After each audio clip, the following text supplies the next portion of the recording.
Our story begins with Jean in trouble, playing a joke on his older sister, so she's apparently upset. She refutes the joke by asking if he's been able to fulfill his responsibilities at the academy, to which he lightly, and not worried about the warning he received from her response, reminding him that if he does not catch up on his obligations he will be expelled from the academy. Then, a group of classmates begins to mock Chen, belittling him and making him feel inferior, due to his lack of commitment and emphasizing that it will be impossible for him to release Fu Huan. The protagonist's sister challenges him to show his power, to which he responds that his martial soul is very powerful, and once activated he won't be able to stop himself, so he's afraid of hurting her. Then the sister asks the young man, who is arrogant and very confident, if he knows what a martial soul is, to which he responds in a somewhat arrogant and teasing way that the martial soul is the symbol of the Taoist master. This celestial is the superior talent of a martial artist, the master of heaven's path, and a god's favorite.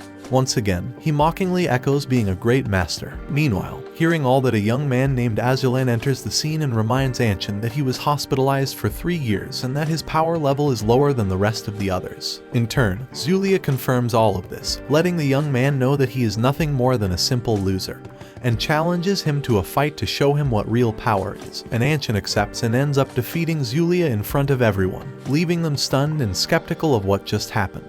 Then the older sister, seeing what was shown by Yasin, invites him to continue practicing to achieve better attacks, and thus enhance his talent for the Celestial Pride martial arts. Everyone who knows what happened begins to praise his strength, and even in their amazement, they continue to expose the unbelievable of what they experienced minutes ago. The young man is no longer the same after what just happened. In another scene, a mysterious man generates interest in the girls at the site, announcing that this person is one of the academy's most outstanding students, Jian Buge, Chen's academic brother. When the two brothers face each other, the naive joy of two children who are always together is shown in them, and when they separate they miss each other. Chen begins to boast about what happened, even talking about the idolatry on the part of the sister and towards him. After what was shown previously, they maintain a pleasant conversation, and in a mocking tone through which Jian Buge subtly suggests to him if the sister is in love with him by asking if she ever flirted with him at any moment. Taking advantage of the opportunity, he enhanced his figure by commenting that he had completely delighted in what he had just done. However, both decide to go in search of Chen on the way to the inner courtyard.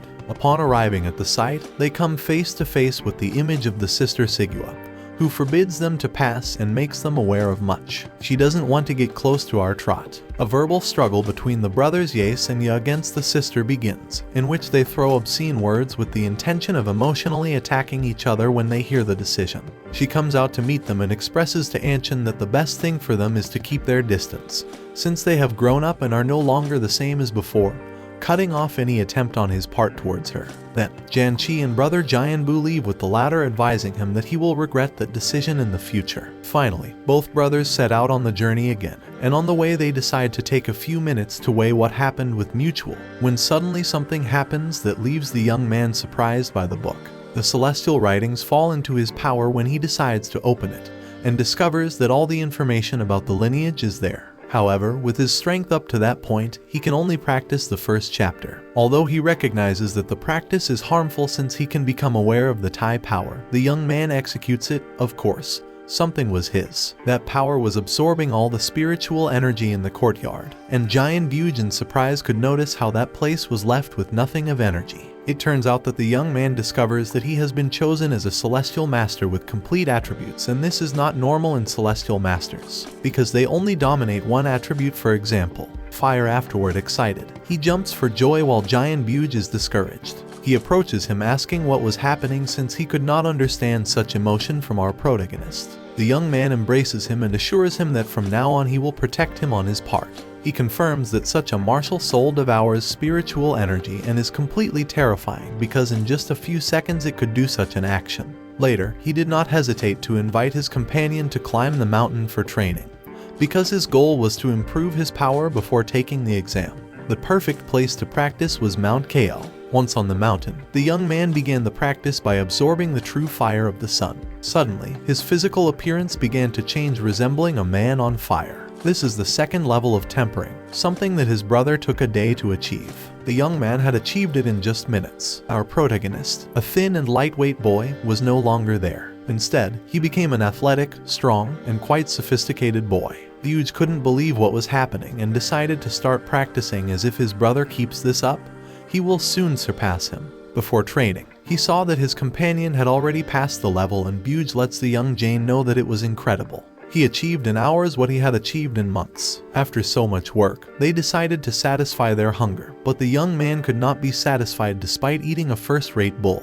But something happens, as it seems that the martial spirit consumes the young man's energy, expelling it from his body without prior notice. At that moment he feels pleased and with full of energy once he is tired. Ryuj invites him to practice boxing, and he attends, launching his first arm movement towards the trunk of a tree, causing a large hole. Similarly, an itching began to arise in him. It was the attribute of fire. While it is true, the young man wanted to continue preparing and tells his companion that it is best to find a cave to spend the night, and then continue their practices. On the way they come across a beautiful voluptuous woman bathing completely naked. They snuck in between some bushes, and amazed by so much beauty, they murmur. But even when that woman managed to hear their voices, she could notice the approach of the earth bear, so she decides to run.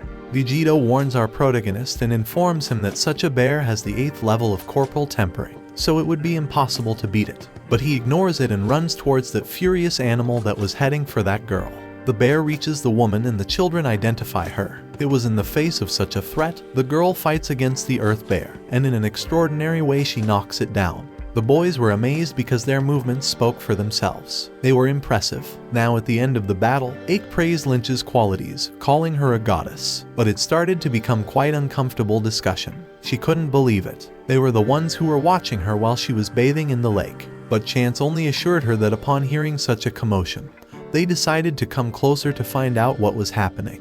The girl was somewhat upset by such a heated discussion and didn't understand why Chance was. God, when to him she was just a whore. Moreover, he threatens to kill them and discovers that he is lying and leaves. The protagonist is surprised at such a statement, but his brother reminds him that 3 years ago when he incised, he was 12 years old, he told him that she was only a wicked girl, and that when she grew up, she would only be a whore. Anyway, the protagonist wouldn't think he'd remember it, besides thinking about her if only 15 years old with her Master of the Path status. He could choose any beautiful woman in the world. She would only be a second course, and a bug cannot believe it. Brother, once again he had become an egotistical and also chatty type. Halfway a month later they appear without prior notice at the academy. He informs him that he must hurry, as in the outdoor courtyard they would give the rules of an indoor courtyard exam while they go to change clothes, arriving at the outdoor courtyard square. Some present classmates wonder if the protagonist is really a to see. Meanwhile, the young man approaches his older sister, forging her and telling her that she looks very good. However, she complains about her absence for a month, and clearly, at that moment he was training for the exam. But she shouldn't worry, since he was a celestial Taoist. For her part, she only withdraws somewhat upset. Then the figure of a man appears, announcing the rules of the exam and indicating that this evaluation will be divided into 2 stages. The first stage consisted of forming a group of only 3 people and going to the chaos, and they could use any means to collect materials for herbs or spiritual beasts. The more they collected, the more points they would get. Additionally, if they were in danger, they could request help, but if they requested it, their exam would be suspended. Once the first stage was clarified, the man gave the order to start the process and indicated that in 3 days they should return to report on the second stage. The sister was enthusiastic. She knew that the pro could do it and advised him to join there. Bug and another powerful member get a fairly high score, but the young man assured that there was no third because only Jen would be enough. Bug expresses to his companion that the older sister was only worried about him, but the protagonist only understood that she only cared about her reward when they were on their way to the mountain. He already tells Anshin to observe who was close, and it was Mus who teamed up with an attractive young master. But that's where the story ends. Let me know in the comments if you would like to see part 2 of this manhwa. Thanks for watching. Please like, subscribe, and click the bell icon to get new manhwa recaps.